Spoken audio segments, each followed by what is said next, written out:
Get busy in here, get busy in here. Yeah, my squad run deep. Yeah, we really in here. I swear whatever you want, you can get it in here. Comedy or the drama, it's a mixture in here. But you love it in here. Yeah, you love it in here. Got reviews up in here. We got stories in here. Hit the like, hit the sub, hit the bell. Oh yeah, 3 clicks like the shoes on Dorothy in here. What's up, everybody? It's your boy BusyBlu, and I am back. I had to apologize, y'all. I've been gone for a minute now. I'm back with a jump off. Let me, because this computer's on the way.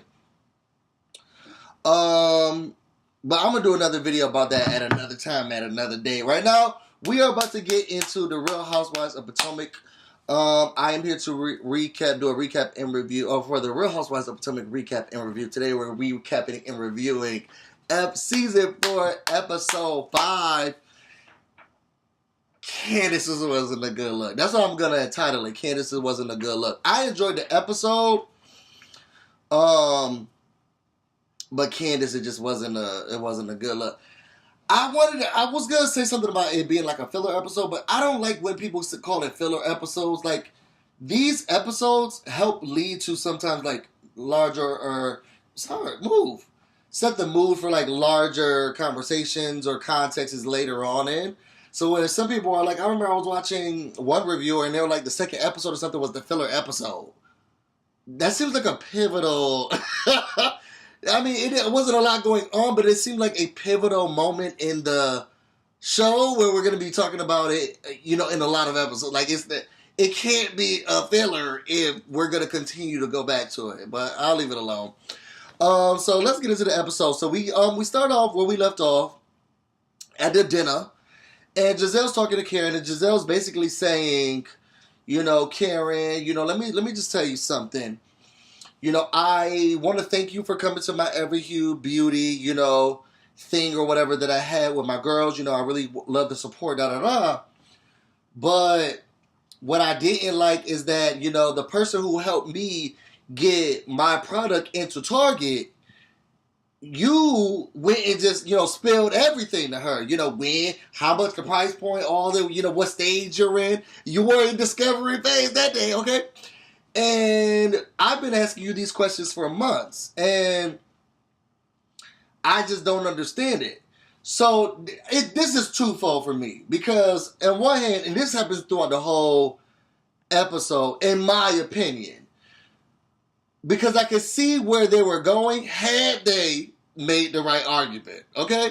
So Giselle, she's like, I just feel like if we're friends, you should have been able to talk to me about the situation. You should have been able to tell me, hey, all the stuff that was going on with your business, because I've already gone through it.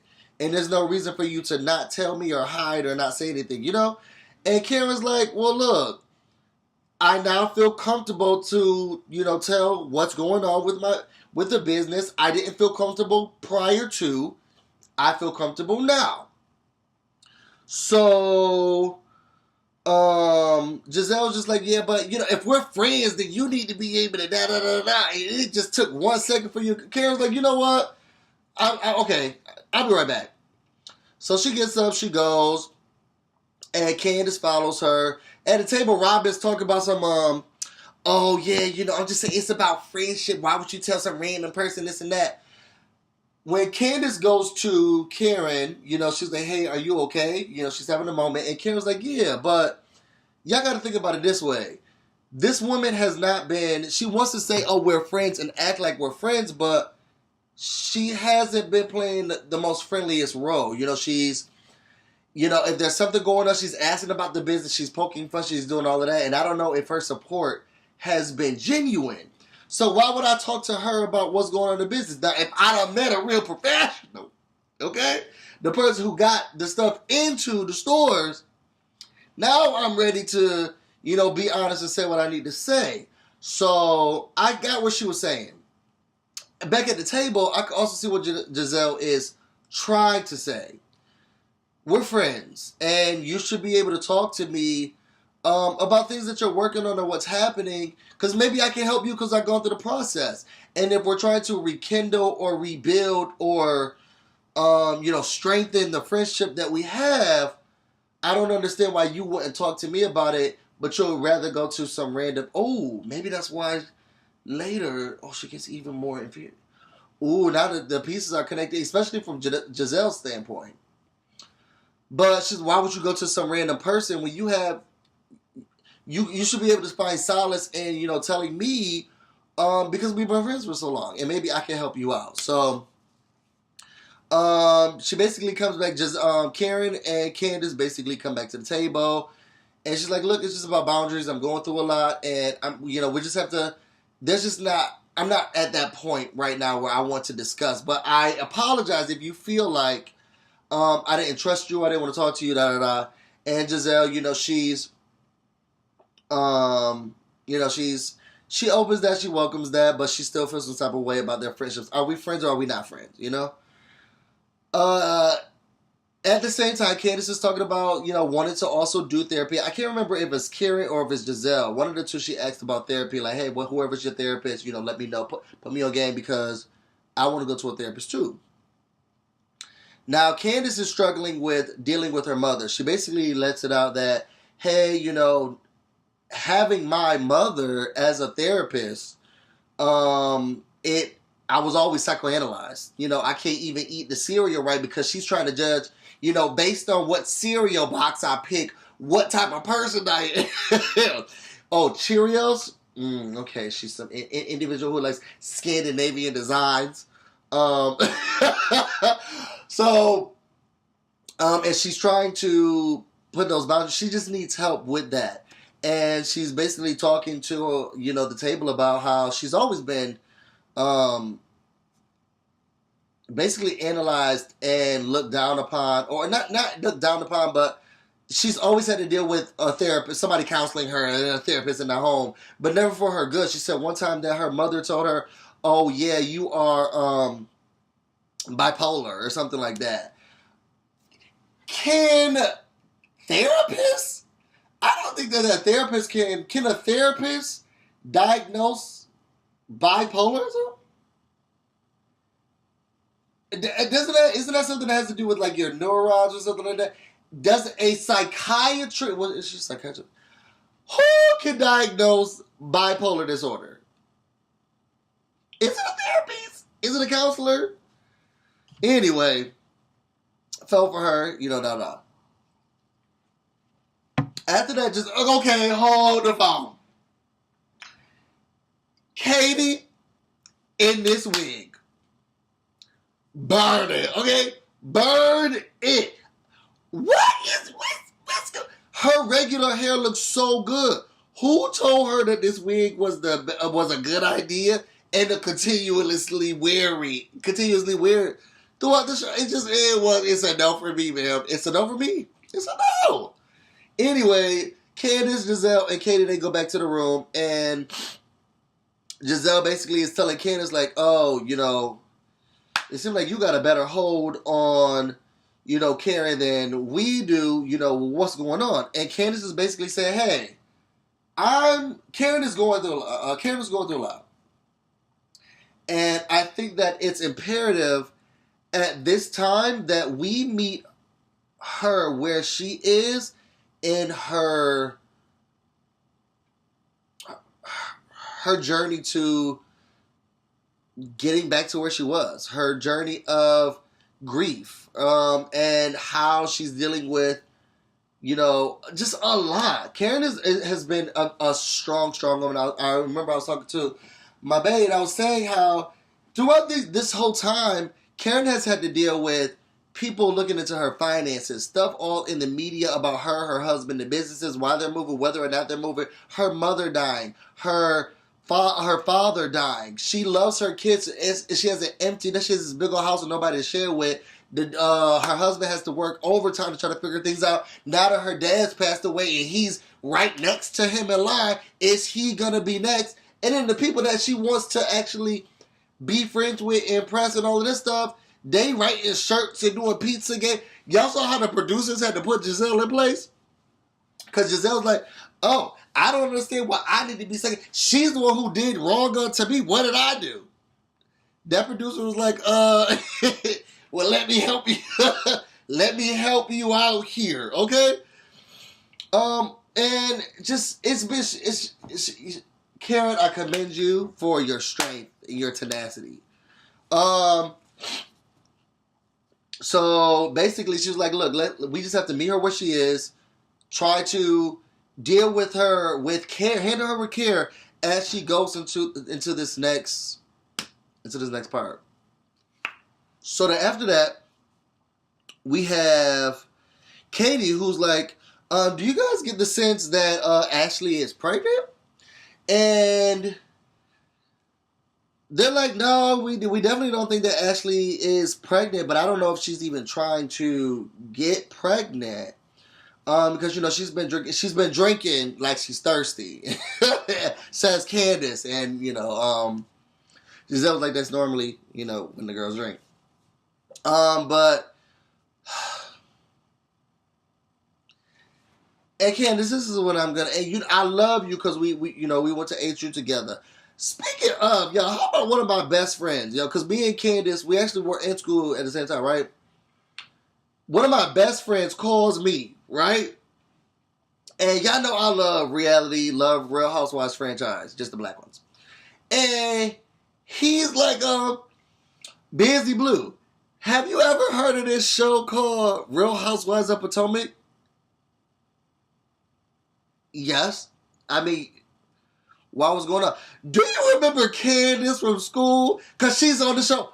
First of all, bro, I review the show. I talk about the show all the time. And like in our real life. And then I have been trying to review the show on how you go support. And you don't talk to Candace. Y'all see how your friends will do when they see a beautiful, attractive woman out. Do you remember? Have you ever heard of? I can't take my friends. But anyway. I have to get Candace together. Now, Candace, you're my HU sister. Love you for life. But I see where you were trying to go. And I got your back. But you did not deliver a cell in the way that it needed to be delivered and sold. Because right now, especially the way that they're editing you, public opinion is going to start taking hold of what you're saying and how you're saying it. And we're going to get to that a little bit later during that argument down in the episode. But when she was like, if you have a cold uterus,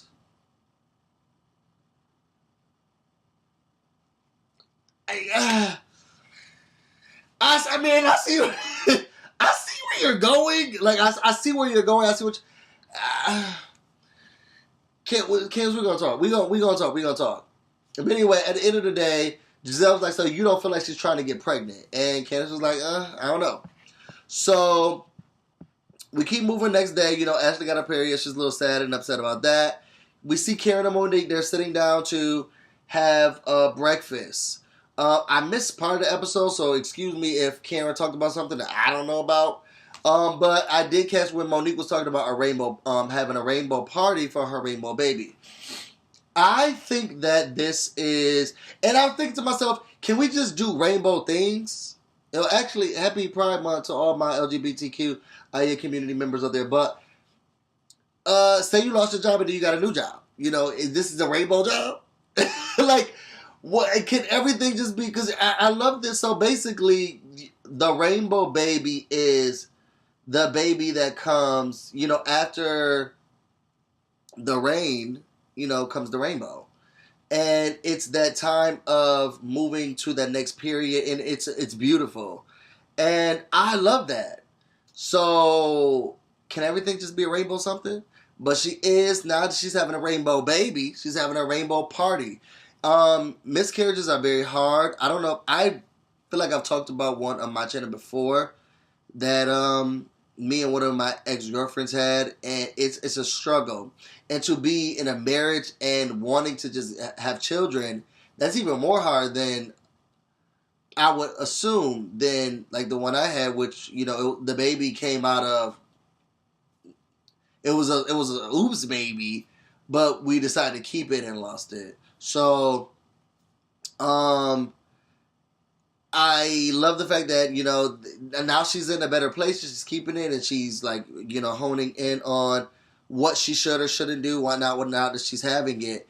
And she's going to have the party. She actually said she's invited her mother-in-law. That did not get her together with that tired wig. But she said on the strength of her husband and the relationship that her husband has with the mom and that her children have with the grandmother, girl, get me together all you want, okay? So after that, they start to head to the plantation. Candace come down with no clothes on. Sorry, says, I'm sorry, we're about to go to this very powerful thing. But you know, Nola's hot. And they do, when do they film this show? Do they film this one in the summer too? Because, I mean, I'll be out there in the bikini too. If I know we about to go see the gravesite, y'all, but it's 103, okay? So, everybody's coming down. They're going to the plantation. Giselle wants to just basically show off her father and just the family. She talks about the history of her father. He was the first black state legislator. He lives in Atlanta now. He was like an advocate and a politician. Like he helped a lot in the community. And she's very proud of that. She wants to take them to the plantation so they can see her family lineage. And also just learn a lot about our history or the history of people of color or African Americans in this country. So as they're riding to the plantation to meet Giselle's father, Robin, she's really excited about it. She talking about, because Ashley was like, oh, well, didn't you look up your family lineage? Oh, she tried to keep that in there, talk about it, kept secret. She was like, oh, yeah, girl, I did. So I am half European. I'm European and African with more European. I said, well, duh. Y'all remember when Katie, and I'm glad they flashed back to it because Katie was telling her, it was during the time when Katie was on the show and they tried to paint Katie as someone who was anti-black, but Katie understood. Now, I don't know what was going on with her husband, and that Jewish thing she was trying to do, but I know Katie knew she was black, and all she was like, yo, girl, you ain't all black, and you need to figure out, yes, I am, yes, you are, girl, no, you're not. And it came out 59% European that Robin was. Girl, bye. Get out. And we knew it. Anyway, she started to go into, well, I'm just going to tell, it's not how I feel, and the people that I grew up in, the nature versus the, girl, you could put a white person up in the household with a lot of black people and say, okay, well, the people around me say we black, girl, you white. And it ain't changing. How you feel? Ask Rachel Dolezal how that worked out for her. Go away from me with this. Anyway, they get to the Whitney plantation and they meet Curtis Graves. Giselle is just like her daddy, okay? He is, I don't want to say he's pompous, but I think he could be. Very self-assured, and you know, he just holds himself to this, just like this high esteem, and this, I loved it. And Candace was like, oh, you're a very handsome, man, oh, don't you think I know that? First of all, let's not state the obvious, okay? It goes without saying, you know? So, after that, he wants to give them the tour, and it's her great-great-grandparents were born on the Whitney plantation. So they're going through the tour. This apparently is the only plantation that is actually dedicated to the pain and suffering of the slaves. They wanted to have this memorial from the standpoint of the slaves, which I know that I've actually been to a lot of plantations before, especially in Virginia when I was a kid, and child, I want to live there now. It was almost like an Amish country. They tried to make it seem like it wasn't really true to form of what was happening with slaves, the enslaved, the living situation, the living quarters. It was more like a resort, and I wish I wish there were more like the one that they went to. That it's hard to it's hard to see. It's hard to watch. It's hard to go through it. And it's a painful history, but it happened, and it's okay for us to talk about, showcase, live through, and create memorials or dedications for it. I don't see nobody, going out talking about. Let's not ever talk about the Holocaust. I don't understand why in this country we try to make it. Y'all remember when they was trying to take slavery out of the history books? We don't live there no more, but we did. And it will be foolish to act like it never happened because it can repeat itself. So I actually want to go to the Whitney plantation so I can see it firsthand because there's just a lot. And I don't think I've ever been to a plantation where it was true to form, actual how it was going on, what it looked like, and the things that were there. You got the people churning butter in these Amish costumes, and nobody was black at these plantations that I've gone to. It's just, Anyway, then Curtis decided he wanted to go to the family lineage of Victor and Celeste Haydels. The Haydels. Basically, the where Giselle's family comes from, and he goes through how they owned it. Basically, Giselle's family, just a large majority of them, is a product of rape and inhumane actions. What her dad was saying was that someone who owned the plantation next door to their plantation that they was on basically was coming over and just raping them, because I think he said that she had 8 kids from him, and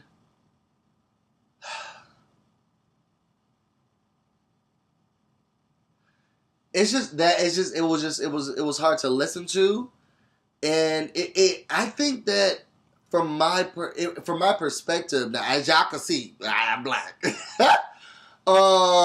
but I can only imagine. You remember we watched these shows? You remember Claudia Roa season 8, 7. And she was talking about, being biracial and how difficult it is. I think that I finally, for the first time, get a chance to kind of see what they're talking about. As he was telling the story of Giselle's family, I was thinking to myself, how do you even begin to know what to claim and who you are? If society can look at you as this, and you have this family history that is full of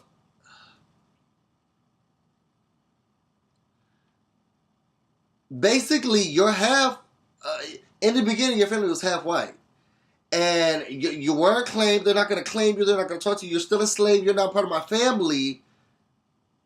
But they are. Like, they are. And you have to push one side. And identity. I can't even begin to imagine the identity crisis that has to go in through something like that. But he talked about that story. He also the shady. And why did he do it? So he was like, I guess they were running out of money or whatever, and they needed to put up collateral.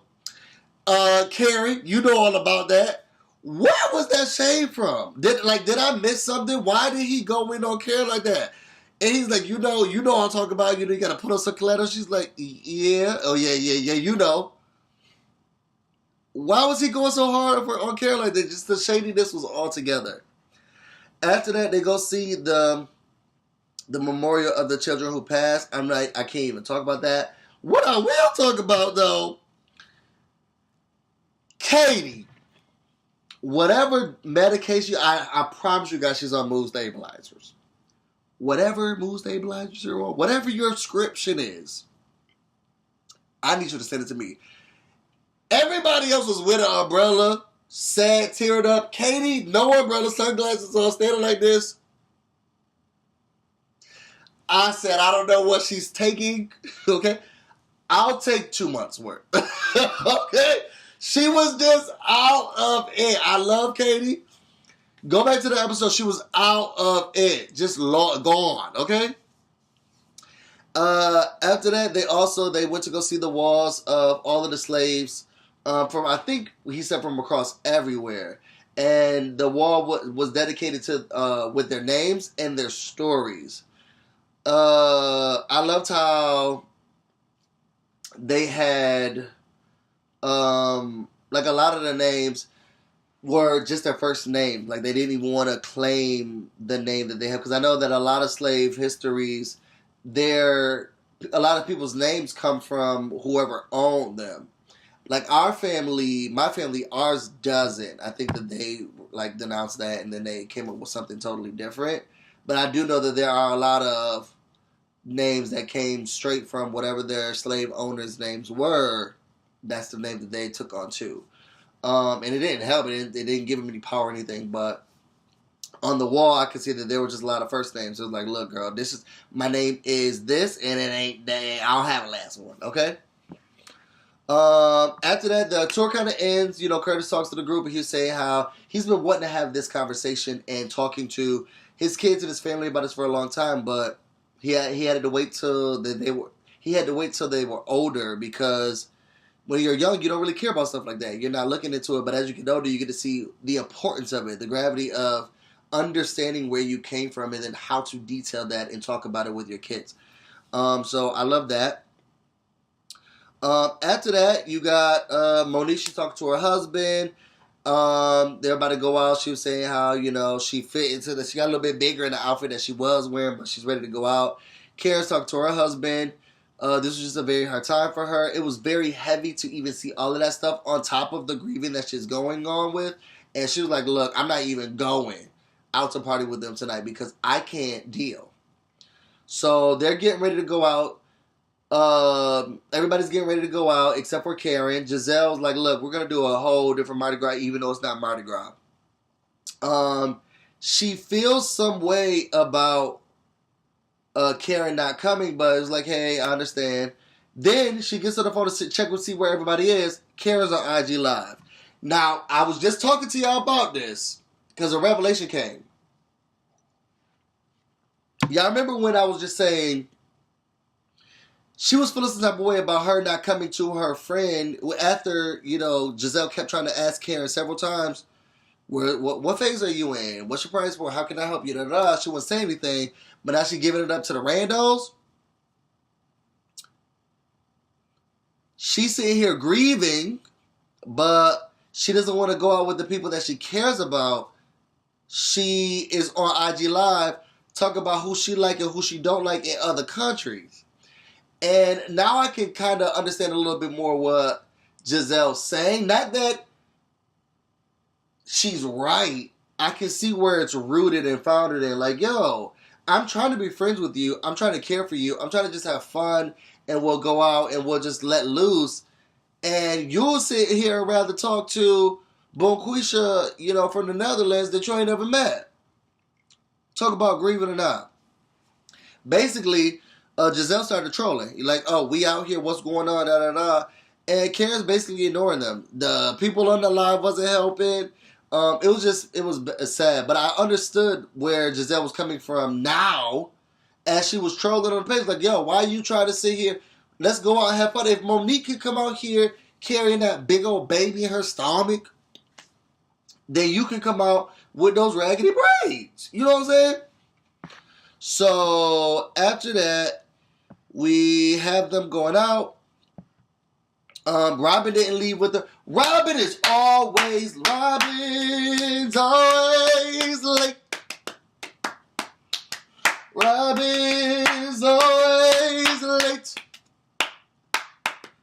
If y'all watch the Braxton Family Values, y'all know. So they get to the club. Ashley should get in there. Oh, I don't know if I want to have a drink. Don't tell Michael. Girl, if you don't put this drink in your mouth and shut up trying to put on appearances, you came here drinking. But anyway, I'm going to give the Did That award. I think, who came up with that? Fucking Aniva? I did write on my Instagram that Monique Samuels is the GOAT because the girl is about to pop. Okay, she don't put on this. Is it called a romper? Is that what it's called, y'all? Put it in the comments. She put it in this romper, and she said, "Look, let me tell you what I'm about to do. I'm about to have this belly out, this romper. I'm about to go there, dance and have fun, and I'm gonna eat tacos and quesadillas, okay, and whatever." And I just love it. I remember, so you guys know, and I'm going to be putting a video up later of me and my best friend, but I have a male best friend and a female best friend, and my female best friend, and when she was getting married, I was the man of honor, so I had to do the bachelorette party. Well, one of the women was pregnant, and I was like, oh, she definitely not going to come because we was going to travel out. We had a weekend, I played a whole weekend of stuff, and we had to travel out, so I was like, oh, she's definitely not going to come. That lady came, barely and all, ready to party down. And I was like, this lady is pregnant with us out here at this moment. Like, all the stuff we was doing, this lady was pregnant and all, and doing it up. And loved it. Loved it. But every time I'm with like someone who's with child, they're like, oh, I can't, I'm not. So it was good to see her out, chilling, and, you know, hanging with the people and not being a party pooper. Giselle's loving it. She's excited about it. She still's upset that Karen did not come with them. Excuse me. After that everybody's drunk. They're partying in the streets of NOLA. I need to go to NOLA. I ain't been in so long. But they're partying in the streets of NOLA. Then they said, Giselle was like, look, we all going back to my room after this. Like, drink shots down. Okay? So they're going back to the room. They take out the shots to check out the camping. Was that an urn? Y'all, was that an urn in Giselle's suite? It looked like an urn to me. Who died and left that urn up in there? It just looked like an urn to me.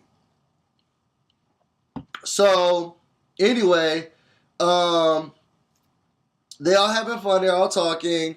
They're trying to show their breasts for beads because we're in NOLA. And Katie's like, she took them out. Katie she didn't be drunk. She didn't know beads. I just love her. Katie, send us that description. Put it in the comments, and then other people will know what the description is. Just let us know either what you were drinking or what mood stabilizers, okay, you're taking. After that, you got Candace. She's looking at her phone on lovey-zovey. And they're like, oh, what's going on with you? Why you looking at your phone? What's going on? And she's like, oh, this is the day after the wedding with me and my husband. You know, we had sex with condoms on. And they're like, you know, with your husband? And she's like, yeah, you know, I'm just trying not to get pregnant. And I'm nervous. Candace. Now, there are several. Now, okay, you might gain weight. You know, your periods might not go away. You might have mood swings, anger. Sometimes they enrage you. They might be difficult to get out. You may have to keep going to the doctors and get shots and stuff like that. But there are several contraceptives or preventative measures that can be taken. And let me know, because I don't want to sit here and act like I'm promoting raw sex. Let me leave it alone. Do what you want to do with your man. That's all I got to say.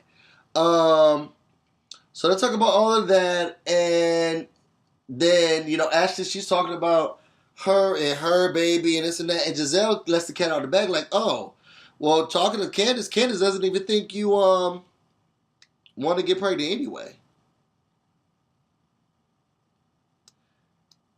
Ashley said, Candace, you don't think that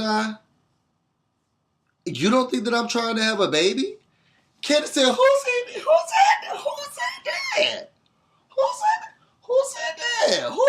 that? Candace said, who doesn't? And she was like, oh, no, what I asked her, no, Candace, this is what I have to give you. So this is where my frustration comes, which you says, I understand that where she's coming from. One, if you don't have a baby, you don't know a lot about babies, having a baby. There was so much that I remember the first time that me and one of my ex-girlfriends was having a baby. Y'all don't need to know how many babies I was supposed to have. But we were sitting down with friends or whatever, older people, and they were telling us how to get prepared for it. And they was like, oh, she got to stop drinking Coca-Colas and Pepsis and stuff like that. And I was like, well, she can't have sodas? She can't even drink a soda? Why she can't drink a soda? No, she might have to cut back on the caffeine. Well, she can't even have a little frappuccino. Why we got to cut all this stuff out? Taking prenatal pills and this. Why we got it? Like, I was like, so. They teach you safe sex and contraceptives, stuff like barely in school. I ain't learned nothing about the actual baby part because the preventative measures were taught. Okay? How am I supposed to know about the actual baby process? But, so I can understand if Candace was trying to come from that angle where misconceptions could be gone from. And it could have been more of a educational process that they had with her, even though that's not what happened. I don't think Candace was coming from that angle, although she shot herself in the foot. This lady actually sat down at Oz restaurant with that kangaroo meat and told her, yeah, girl, I'm not drinking anymore because, yes, can I get a Corona? Yeah, and a vodka sour, please. Long Island too. Yeah, just put it right here. Okay. Yeah, I'm not drinking anymore because I'm trying to really watch my body so that I can make sure that everything's right for the baby. What type of friend, person, anyone watching the television would be if you tell us that, and now as we're being observant now and knowing your goals and aspirations, because if you're the person in the process, where Candace is ignorant to it, Ashley's the person in the process. And if she's saying she's going to all these doctors and everything, things that I've never had to go through, and they're telling her about her body and what she needs to do, and now she's telling me, yeah, I've learned so much now about my body and my eggs and this and that, I'm going to cut down the drinking. It's my assumption, oh, she needs to drink less because that's going to help with the body and the baby, da-da-da.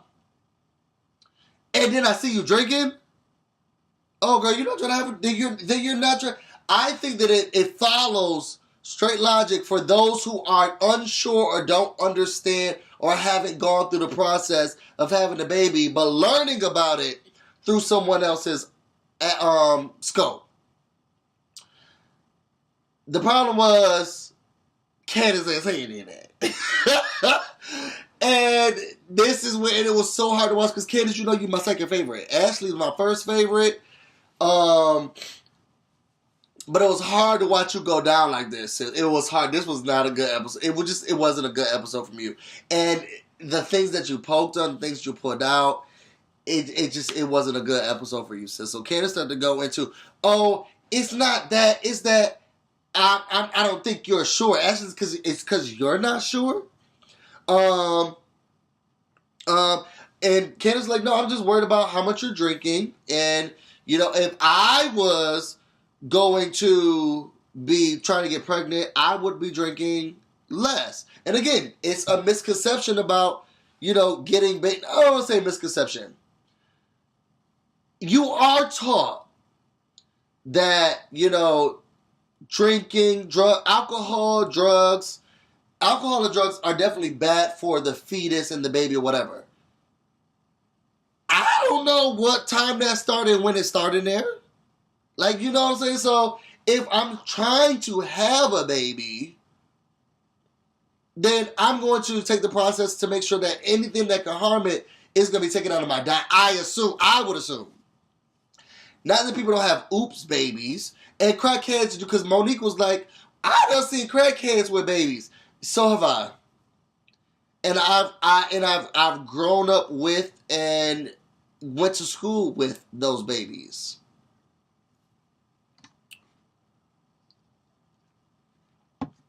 Nobody's talking about being pregnant. It's about the conceiving, having a healthy, all of that is going into it. And what shocked me is that all of them were kind of going in on Candace. In my standpoint, y'all can put this in the comments because maybe I missed it. From my standpoint, it was more attacking her on not understanding. Like, yo, oh, it wasn't like that. You can have this without having a baby, and you can. Well, girl, I didn't know. I don't have no babies, and I wouldn't be doing that. Point blank. Period. Next, but so that happens. Candace is just looking at it from her scope. She explains that, like, yo, I'm just seeing it from my scope. I will be doing less. And then Ashley's like, well, you're passing judgment. This is unfair. I never passed. I said, hold on. Okay, no. You know, stop the tape. Are you serious? Oh, I'm someone who's trying to keep my family together. And, you know, and I just had a miscarriage. You don't know what it is taking to be a woman and their wife and trying to keep this family. She has gone in and attacked Robin for trying to keep her family together. Robin understood what she did wrong in the relationship, how she blew the money away, and she wants her children to have a father, and how the father feels about her giving the money away and all that. But it was judgment. You don't need to stay with him. You don't need to. Your husband is going around here talking about who's dingling he will suck, and you're telling her what she should or shouldn't do and why. Then you got Monique. Oh, she had more than one drink. She had about a couple of cocktails. She had one or four. You're counting her drinks, but nobody can say nothing. Oh, I don't think Karen is, and she needs to be.